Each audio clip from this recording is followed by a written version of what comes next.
The morning Marcus Hale walked into our network operations center wearing a suit that probably cost more than my monthly rent. I felt something drop in my stomach. Not fear exactly, but the specific dread of someone who has seen this movie before and already knows how it ends.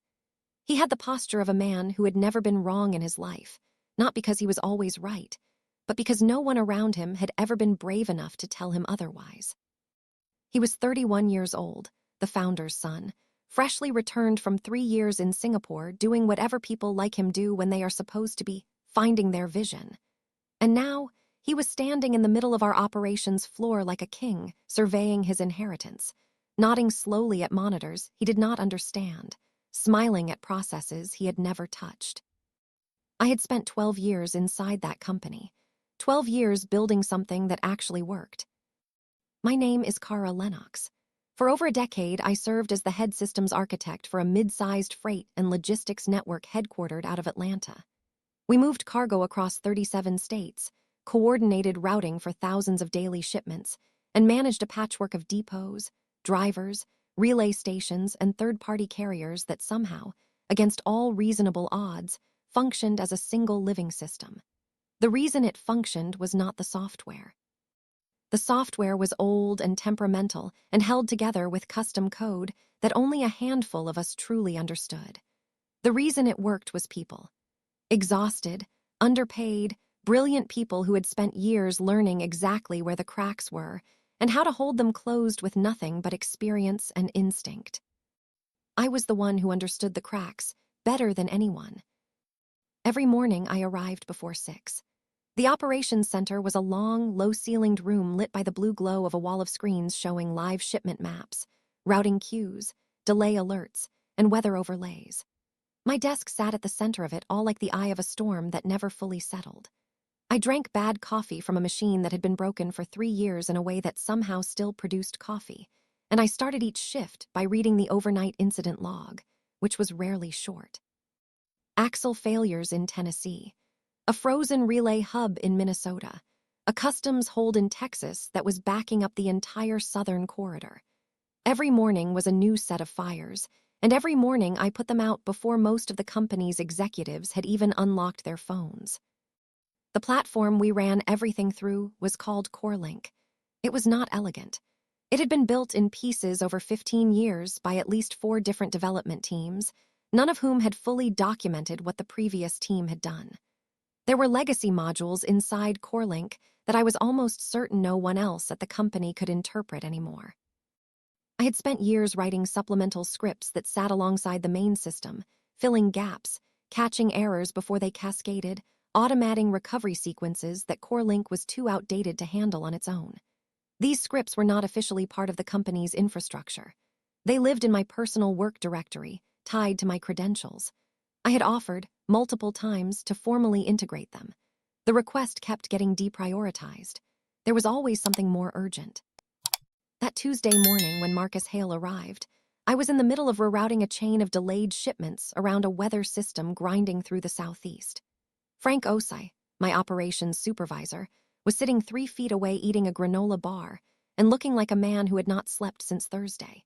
He looked up when the door opened, and the atmosphere of the room changed. The faint scent of expensive cologne cutting through the usual smell of electronics and cold coffee. Marcus walked in smiling. Behind him was his girlfriend, a woman named Priya who had until recently been running a wellness content platform with 2 million followers and had apparently decided her next act was corporate transformation consulting. She was carrying an iPad and wearing the focused expression of someone who has just discovered a new hobby they intend to be very serious about. Marcus came straight to my desk. He said my name like we were old friends, even though we had met exactly twice before and he had not remembered me either time. He told me they were there to observe, to understand the operational landscape, to identify opportunities. He said the word opportunities the way people say it when they mean cuts. I did not smile back. I told him I had a routing chain in active recovery and I needed to focus. He nodded like that was charming. For 3 hours, they walked the floor. Priya asked questions that suggested she had spent the previous evening reading a logistics Wikipedia page and nothing else. Marcus took notes on his phone with the seriousness of a man who believed observation, was the same as understanding. At one point, he asked me why we still used manual override protocols for certain routing decisions instead of letting the system decide automatically. I explained that CoreLink's automated decision engine had a documented failure rate of 11% under specific load conditions, and that 11% translated to thousands of misrouted shipments per month, and that the manual override existed precisely because someone had learned that lesson expensively years before I arrived. He nodded and wrote something down. I had the uncomfortable feeling he had written the word outdated. The boardroom meeting happened at 2 o'clock. Marcus presented. Priya ran the slides. The slides were beautiful. They were full of clean white space and confident fonts and phrases like operational modernization and data-driven efficiency and right-sizing our human capital footprint. That last phrase sat in my chest like something heavy. Right-sizing our human capital footprint. The plan, as it emerged across 40 minutes of presentation, involved replacing a significant portion of the operations team with an AI-driven logistics platform called VeloRoute that Marcus had apparently discovered at a conference in Dubai. VeloRoute was newer, cleaner, built on modern architecture. It had a beautiful interface. It had not, as far as I could determine from asking pointed questions, been tested at our scale or with our specific cargo mix. Marcus had answers for everything I raised. The answers were confident and technically incorrect in ways that would have taken an hour to fully explain, which I suspected was part of the strategy. I told him that migrating our routing infrastructure to an untested platform without a parallel run period was not modernization. It was gambling with every carrier contract we had. He said I was resistant to change. Priya said the operations culture needed fresh energy. A vice president who had been with the company for 9 years said nothing and stared at the table. The next 2 weeks were the strangest of my career. People I had worked beside for years were walked out with severance packages and replaced with VeloRoute dashboard licenses. The overnight monitoring team, 6 people who between them had caught hundreds of critical failures before they became disasters, was eliminated on the grounds that the new system had automated alerts. Our senior dispatcher, a man named Gerald who could reconstruct a routing network from memory during a system outage, was offered a demotion and left instead. I watched it happen with the feeling of someone watching a building being quietly stripped of its load-bearing walls, while the architect assures everyone the structure is fine. During this period, Priya began sitting near my station during shifts. She asked me to walk her through my daily decisions. I did, in as much detail as I could manage while also actually doing my job. She watched me work with an expression that I read, perhaps uncharitably, as someone looking for evidence that the job was simpler than I was making it appear. She asked me once why I was using a script she did not recognize to handle a relay station sync issue. I explained that the script caught a specific class of timing errors that CoreLink generated under high throughput, and that without it, we would see cascade failure. Before we continue the story, I just want to share something from my heart. Writing these stories has become more than just a hobby for me. It's something I truly enjoy and spend a lot of time creating for you all. Recently, I was looking through my channel analytics, and I noticed that many people who watch my videos don't usually leave a like or comment. I've never really been the type to ask for it, but the truth is, every like, comment, and subscribe helps these stories reach more people. It tells YouTube that this video is worth sharing, and that support genuinely helps this channel grow. So if you're enjoying the story so far, I'd really appreciate it if you take a second to like the video, leave a comment, and subscribe. Your support means more than you know, and it helps me continue bringing more stories like this to life. Now, let's continue the story. Failures roughly twice a week. She asked if VeloRoute would handle that. I said I genuinely did not know, because no one had tested it under those conditions. She smiled and said she appreciated my thoroughness. The HR meeting invitation arrived on a Friday with no subject line. I had been expecting it for 4 days. Before I went upstairs, I sat at my desk for 20 minutes and finished something I had started the week before. Every custom script I had built over 12 years. Every patch, every recovery sequence, every automated workaround that kept CoreLink functioning above its actual capacity, I consolidated into a single encrypted directory tied exclusively to my employee credentials. I documented nothing externally. I moved nothing off company servers.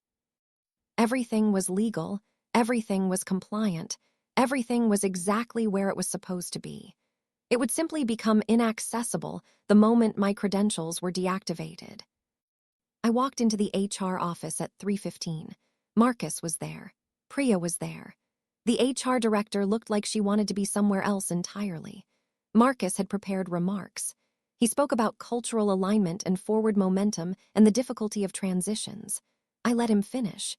Then I asked him directly if he understood how CoreLink's routing recovery worked without my supplemental architecture. He said Velo Route would handle it. I asked if Velo Route had been stress-tested against our peak load patterns. He said the vendor had assured them it was robust. I looked at him for a long moment. Then I said, okay. They terminated me effective immediately. I handed over my badge. My credentials were deactivated at 3:22 in the afternoon. I went to a bar 2 blocks from the office. It was the kind of bar that opens at noon without apology. I ordered a drink I did not entirely taste and pulled up our logistics feed on my phone through the public carrier tracking portal. At 4 o'clock, CoreLink ran its daily routing refresh. The refresh process triggered a synchronization sequence that my scripts had been quietly managing for 3 years. Without the scripts, the sequence ran natively, which meant it ran through a pathway that had a known conflict with our relay station authentication tokens. I had documented this conflict in an internal memo 18 months earlier and recommended a fix that had never been scheduled. At 4:03, the first cascade began. Routing assignments for the Eastern Corridor dropped out of the dispatch queue. Drivers who were supposed to receive updated manifests got nothing. 3 relay stations went into error state simultaneously. By 4:30, the failure had spread to the Central Corridor. By 5 o'clock, it had reached the West. My phone started ringing at 4:15. Operations staff, dispatchers. Frank, who called 3 times in a row and left a voicemail that was mostly just exhaling. Marcus called twice. I did not answer. Priya sent me a text that said people are being affected, and I think you should consider what the right thing to do is here. I put my phone face down on the bar and finished my drink. The failure ran for 11 hours. Velo Route, which had been positioned to handle exactly this kind of situation, generated alerts that no one remaining on the team had been trained to interpret. The automated responses it attempted made the cascade worse in 2 specific corridors. By midnight, the company had missed delivery windows on roughly 40% of active shipments. Carrier partners were filing incident reports. 2 major retail clients triggered penalty clauses in their contracts. The operations floor, I later heard, looked like a scene from a disaster drill that had gone genuinely wrong. The founder of the company, a man named Bernard Hale who had built it from a single regional depot 30 years ago, called me at 11:45 at night. He did not start with pleasantries. He said my name, and then he said, "I assume you know what's happening." I said I did. He was quiet for a moment. Then he told me the truth, or at least his version of it, that he had let Marcus take the operational lead because he was trying to prepare him to eventually run the business, that he had trusted Marcus's confidence more than he had listened to the warnings coming from inside his own company, and that he was looking at a disaster that was going to cost them contracts they had spent a decade building. He asked me to come back. He said Marcus would be reassigned. He said, "Name your terms." I sat with that for a long time. Part of me, the part that had spent 12 years genuinely caring about that operation, that had felt real pride every time a crisis dissolved into green status lights, that part wanted to say yes. It is not a small thing to care about your work. It is not a small thing to miss it. But I thought about Gerald, who had given 9 years and been offered a demotion.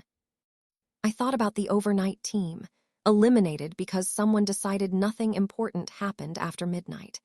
I thought about every warning I had given, every technical explanation that had been received as negativity and resistance and wrong cultural energy.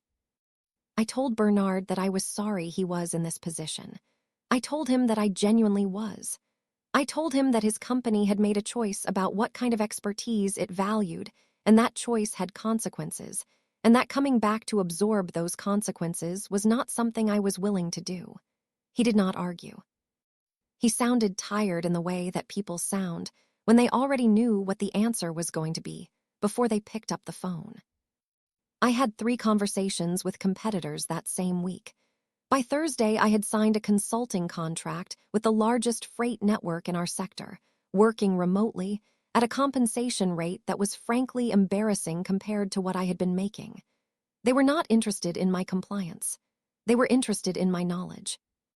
They gave me space to rebuild their supplemental architecture from scratch, with full integration, with documentation, with a team that asked intelligent questions and genuinely wanted to understand the answers.